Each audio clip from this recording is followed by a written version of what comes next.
Lorsque j'étais au collège, un passé si lointain désormais, j'arrêtais pas de jouer aux jeux vidéo. J'y passais littéralement des heures. Et il y a un jeu vidéo en particulier sur lequel j'ai passé des milliers d'heures probablement, il s'agit de Fallout New Vegas. Alors là, vous devez vous dire, mais putain le doc, pourquoi tu parles de jeux vidéo dans la mesure où c'est la première fois que je le fais sur la chaîne? Parce que beaucoup disent que les jeux vidéo sont inutiles, que c'est une perte de temps, bref, que ça sert à rien. Et pourtant, j'ai appris énormément de choses sur la politique avec Fallout New Vegas. Alors peut-être que nombre d'entre vous n'ont jamais joué à Fallout New Vegas, ce qui est terrible parce que vous êtes passé vraiment à côté de quelque chose. Donc dans cette première partie, je vais d'abord vous relater les événements de Fallout, comme ça vous allez mieux comprendre. L'histoire de Fallout New Vegas prend place dans un futur post-apocalyptique aux États-Unis. En effet, le pays a été ravagé par une guerre nucléaire et on peut dire que c'est la merde. C'est-à-dire qu'il y a une partie de la population qui habite dans des abris anti-atomiques qui ont été construits avant l'holocauste nucléaire par l'entreprise Voltec. Et l'autre partie de la population, est à l'air libre avec toutes ses joyeusetés et on peut dire que c'est le festival de la saucisse. Car pour ceux qui ne vivent pas dans les abris, c'est la guerre de tous contre tous. C'est un chaos permanent. Car à la surface, vous avez des pillards, un petit peu comme dans l'univers de Mad Max. Vous avez également des créatures qui ont été transformées à cause des radiations. Bref, c'est extrêmement violent et c'est très difficile de vivre dans l'univers de Fallout, notamment à cause de la violence et des radiations. Fallout, c'est une série de plusieurs jeux vidéo qui se passent dans différentes villes, comme par exemple Washington. Mais cette fois-ci, Fallout New Vegas, comme son nom l'indique, se passe dans le désert du Nevada, plus précisément à Las Vegas, qui a été rebaptisé en New Vegas. Et vous les joueurs, vous incarnez dans ce nouvel opus le courrier qui est tout simplement un postier qui évolue dans un univers post-apocalyptique. Alors en règle générale, quand on imagine la vie d'un postier français, il n'y a pas beaucoup d'aventures, il n'y a pas beaucoup de rebondissements. Mais là, le courrier, il a une mission extrêmement importante, c'est-à-dire qu'il doit livrer un jeton de platine qui permet à celui qui le possède de contrôler totalement la ville de New Vegas. Malheureusement, l'entreprise tourne mal puisque le courrier, au cours de sa mission, est tué par balle par Benny, qui est une espèce de gangster local qui a des airs de Frank Sinatra et qui lui vole le jeton de platine. Heureusement, le courrier survit et c'est à partir de ce moment-là que le joueur peut commencer son aventure sur Fallout New Vegas. Dans l'univers de Fallout New Vegas, vous avez un système de factions, c'est-à-dire qu'il y a plusieurs groupes avec à chaque fois leur propre organisation et leur propre idéologie qui souhaitent toutes contrôler la ville de New Vegas. Donc l'objectif du joueur, c'est bien sûr de découvrir la vérité derrière ce jeton de platine, mais également de mener un certain nombre de quêtes pour les différentes factions. Et au bout d'un moment, vous serez un petit peu obligé d'en choisir une et de permettre à cette dite faction de remporter la victoire. Et en fonction, il y aura des fins différentes. Tout d'abord, la première faction, c'est la RNC, la Nouvelle République de Californie. En gros, pour faire simple, la RNC, c'est l'héritière des institutions américaines avant l'apocalypse nucléaire. C'est-à-dire que c'est une démocratie plutôt libérale avec des institutions. Elle possède sa propre constitution, une armée,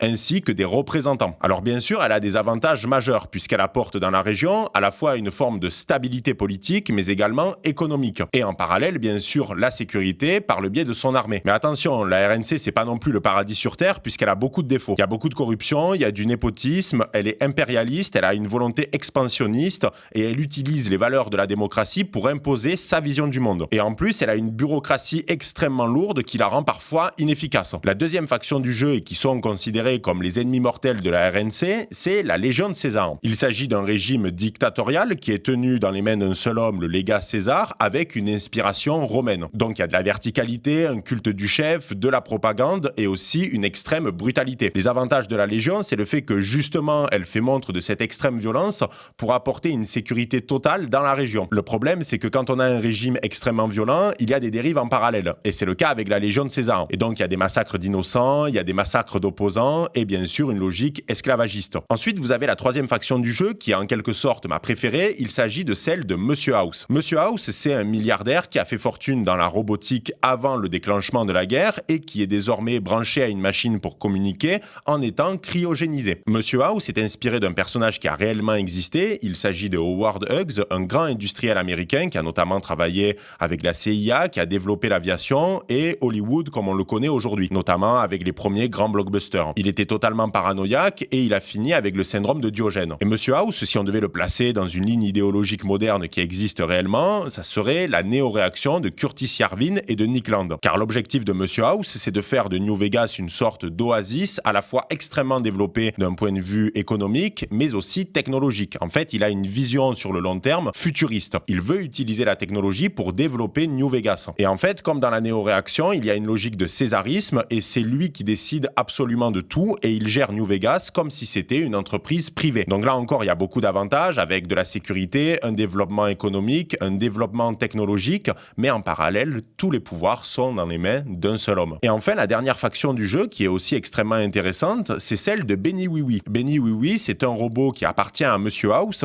et qui souhaite tout simplement la destruction de toutes les autres factions du jeu, la RNC, les Légions et Monsieur House lui-même. Et en fait, il souhaite que New Vegas soit totalement libre et que ça soit une sorte d'anarchie libertaire. Ce qui signifie que New Vegas serait théoriquement libre puisqu'il n'y aurait aucun tyran, mais en parallèle, ça serait le chaos total et la guerre de tous contre tous. Alors maintenant que je vous ai présenté le lore de Fallout New Vegas, il convient de voir les leçons qu'il faut en tirer. La première leçon, c'est le fait que chaque idéologie souhaite accéder au pouvoir. Dans n'importe quelle société humaine, vous allez avoir en son sein le développement de plusieurs idéologies, de plusieurs factions. Et chacune de ces factions possède des intérêts bien précis, qui sont propres donc, par exemple, à leur objectif ou à leur ligne idéologique. Et ces intérêts, forcément, ils vont rentrer en confrontation avec les intérêts des autres factions. Donc, il y a une logique de lutte de pouvoir. Si vous voulez imposer votre façon de voir la société, vous devez rentrer en conflit ouvert avec les autres factions. C'est la théorie de l'ami et de l'ennemi politique développée par Carl Schmitt. À partir du moment où vous existez en tant qu'idéologie, en tant que groupe, en tant que faction,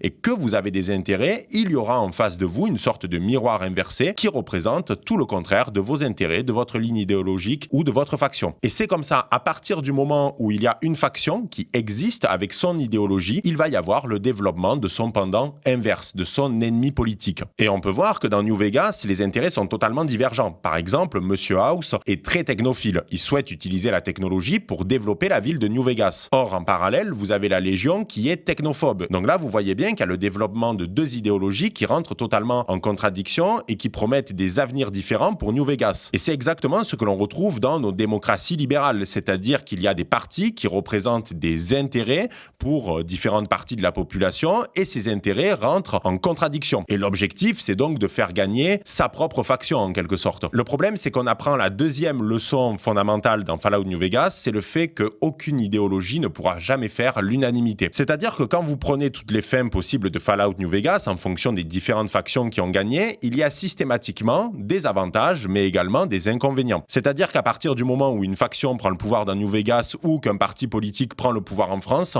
il ne pourra jamais faire l'unanimité. Parce qu'en appliquant sa politique, il va forcément rentrer en contradiction avec les intérêts de ceux qui vont être lésés par sa politique. C'est notamment une thèse qui a été développée par William Connolly qui explique que dans toute société, à partir du moment où vous avez des partis politiques, il y a une logique de pluralisme. Et que donc il y a un affrontement pour défendre des intérêts et quand vous allez gouverner, vous ne pourrez jamais faire l'unanimité. Et il faut accepter cela. Donc forcément, vous allez pouvoir accéder au pouvoir, vous maintenir au pouvoir, mais il y aura toujours une logique d'alternance. En politique, rien n'est éternel. Parce qu'une fois qu'une idéologie politique arrive au pouvoir, elle va se développer pendant des années et elle va finir par s'effondrer avec des nouvelles générations qui vont avoir des intérêts qui vont rentrer en contradiction avec la politique mise en place depuis des décennies. La troisième leçon que nous apprenons dans Fallout New Vegas, c'est le fait que nous, les électeurs, ou le courrier dans le jeu vidéo, nous sommes que des spectateurs de tout ceci. En fait, il y a un énorme paradoxe dans New Vegas, c'est le fait que le courrier est le personnage le plus important du jeu. Parce que, au regard de ses actions, c'est lui qui, au final, va décider du futur de New Vegas. Sauf que systématiquement, le courrier sera mis à l'écart. Ce n'est pas lui qui prendra les décisions finales. Il y a un de mes profs en prépa qui disait quelque chose qui est très vrai, c'est qu'en démocratie, les électeurs perdent le pouvoir à partir du moment où ils ont lâché le bulletin dans l'urne. Et c'est exactement pareil dans New Vegas. Vous perdez le pouvoir à partir du moment où vous décidez de donner le jeton de platine à l'une des différentes factions du jeu. En réalité, on nous vend l'idée que la démocratie, c'est le pouvoir du peuple, la démocratie athénienne. Mais déjà, quand on prend la démocratie historiquement, ce qu'elle était à l'origine, elle était réservée à une élite athénienne. Souvenez-vous par exemple du rejet de la population française de la Constitution européenne, qui au final a été entériné par Nicolas Sarkozy, qui s'est totalement assis sur le nom des Français. Car au-delà du fait qu'il y ait des intérêts qui rentrent en désaccord entre les différentes factions, il y a également des intérêts divergents entre ceux qui prennent le pouvoir et ceux qui sont soumis à ce pouvoir-là. Prenons l'exemple de la RNC dans le jeu. Elle promet la stabilité à la fois économique et politique. Mais pourtant, elle utilise la démocratie pour son impérialisme, quitte à soumettre des individus qui n'avaient absolument pas envie de vivre dans ce régime dit démocratique. Une autre leçon que nous apprend New Vegas, c'est le fait que la technologie n'est pas neutre d'un point de vue politique. La technologie est un outil qui va être soit utilisé par une puissance publique, soit par un acteur privé. Mais la technologie en elle-même, elle n'a pas un avis politique déterminé. Elle n'a pas une vision qui est autonome de la société. Prenons par exemple les IA aujourd'hui. On sait que ChatGPT a plutôt une orientation de gauche, tandis que Grok d'Elon Musk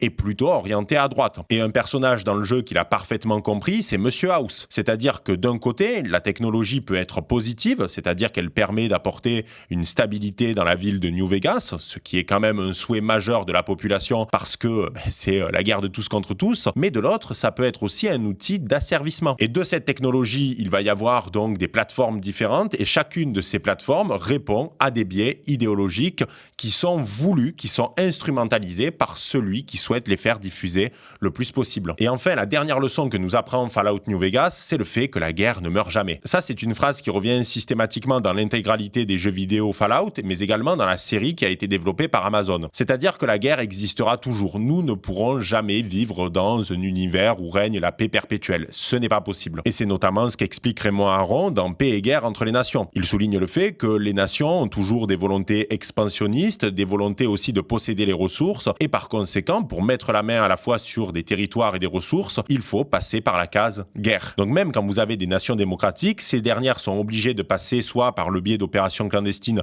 soit par le biais de la guerre pour maintenir sa position hégémonique. Et c'est le cas des États-Unis. Vous pouvez être comme les Européens et sortir du jeu et refuser la guerre, mais il y aura toujours des puissances avec des logiques impériales qui feront la guerre à votre place. Et quand on joue à Fallout New Vegas, on peut également citer René Girard avec son ouvrage La violence et le sacré, puisque René Girard explique qu'à partir du moment où vous avez société humaine, il y a un désir mimétique, c'est-à-dire qu'on a envie de faire comme l'autre, et surtout, on a envie de posséder ce que l'autre possède. Et si on veut prendre la place de celui qui est au pouvoir, par désir mimétique, on doit lui faire la guerre. Et au-delà de lui faire la guerre, il faut trouver un bouc émissaire, c'est-à-dire que vous devez trouver, en tant que faction ou parti politique, des individus qui vont représenter vos ennemis et qui sont considérés comme les responsables du chaos actuel. Et par exemple, dans New Vegas, vous avez la RNC qui accuse la Légion d'être responsable du chaos et la Légion qui accuse la RNC d'être responsable de ce même chaos. Et tout ceci va créer un cercle de violence perpétuel et c'est pour cette raison que la guerre ne meurt jamais. Voilà les barons, j'espère que cette vidéo vous aura plu. Je suis sorti de ma zone de confort en parlant de jeux vidéo. N'hésitez pas à aimer, commenter, à partager et on se dit à très vite pour une prochaine vidéo. C'était le Doc. Ciao les barons.